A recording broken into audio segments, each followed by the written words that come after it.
Ladies and gentlemen, my name is the Pumpkin Queen, and yes, this is a late Easter special.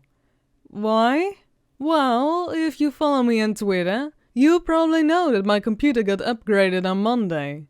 So, that is why I uploaded backup story instead of tonight's story.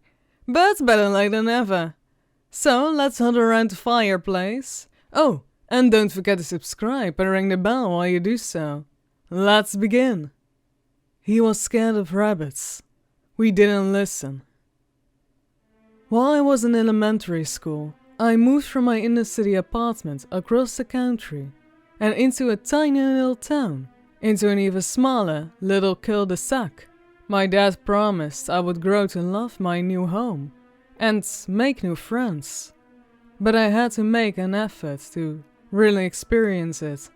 At the time, I thought he was full of shit, but I did as all little kids did, and stopped caring. I started playing outside and promptly made a group of friends, who lived in the same junta of houses as I did. We established a fort at the edge of the woods, behind Terence's house.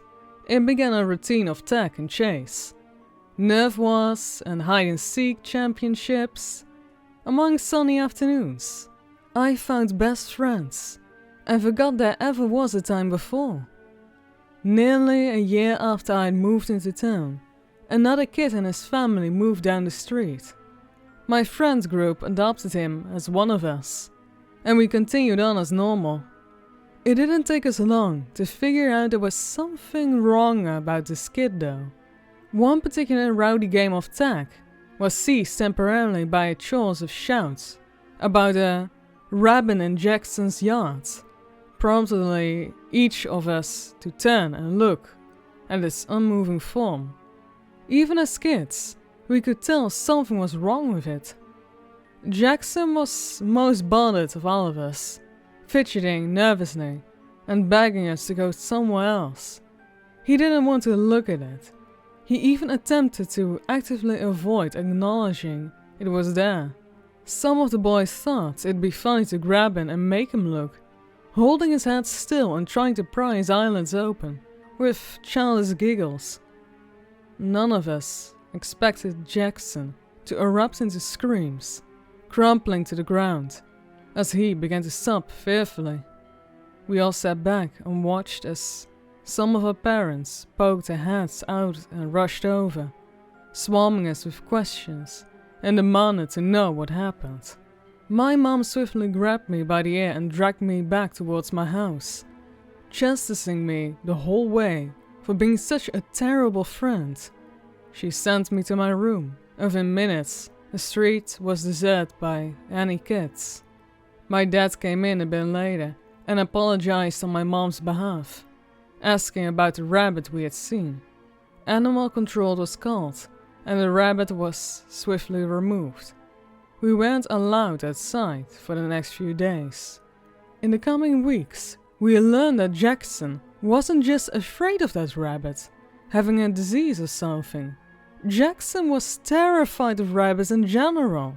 The mere mention was enough to get him sweating and begging for a topic change, and that paved the way for the years of bullying he had to endure. I felt bad. A lot of us did. We played as we normally did at home, and none of us bullied him. But a lot of the kids at school did. All the way through middle school, he was tortured day in, day out. It got to the point where the bullies actively targeted anyone who dared associate with him, ending most of his friendships, including ours. After that, I stopped paying attention to Jackson, or Rabbit Boy, as he was dubbed. Occasionally, a story would float around about something he had said, or another meltdown he had. But as all of us got older, his bullies stopped paying him attention. Maybe they got bored. Maybe they realized that they were being assholes for no reason. I didn't care. I particularly forgot about Jackson Until sophomore year, when we had a science class together. It started as being lab partners. We started talking again because we needed to work on a project together. But our old friendship shone through, and soon enough, we started hanging out full time again.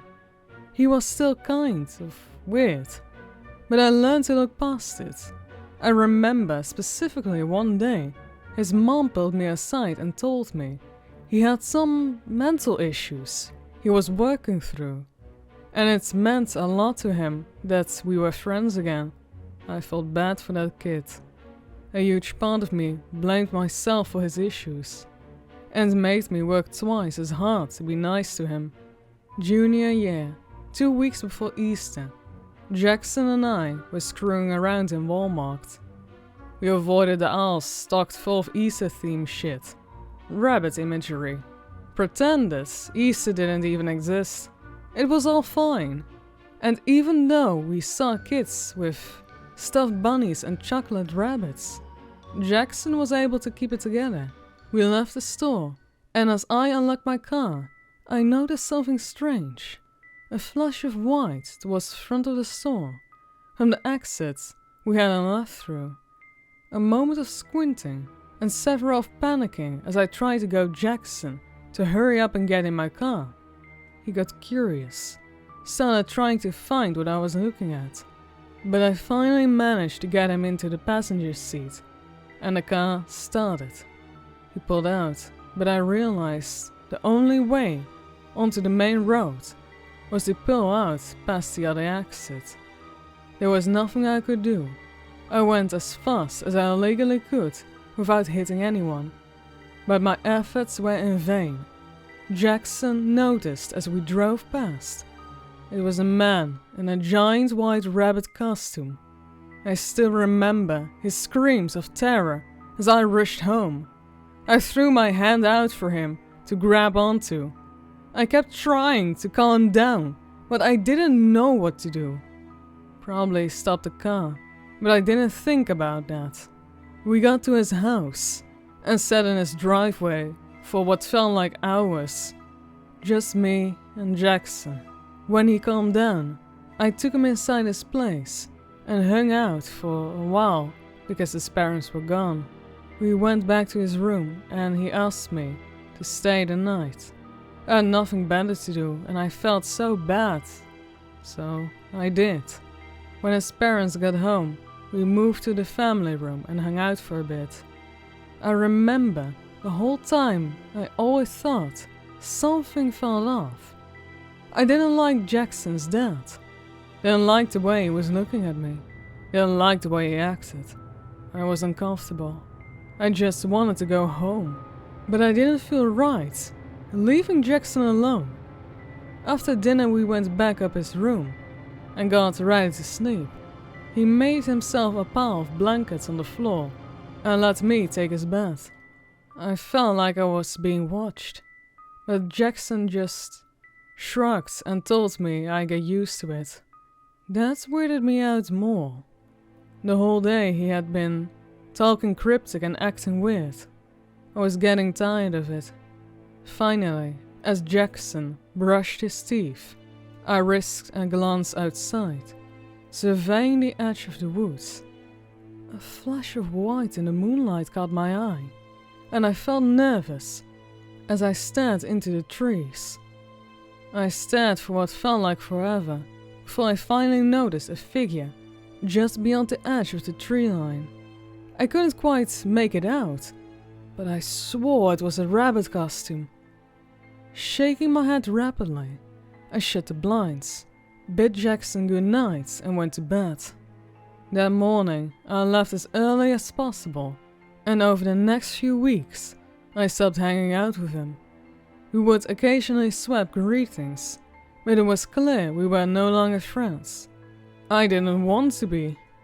After that, I moved on with my life and started to forget all of this.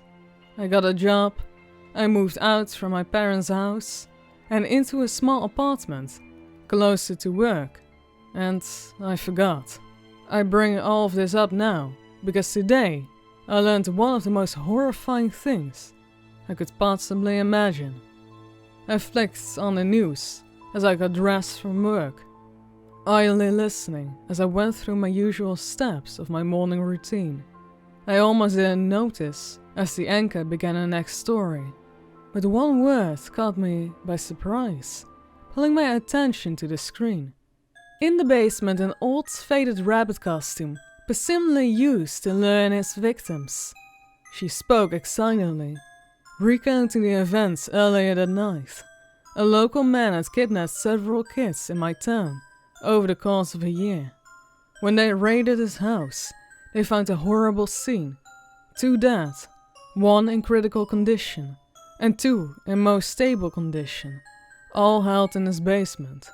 They sat on dirty mattresses, covered in shit, and left it rot in their own waste, until he came to beat them or assault them.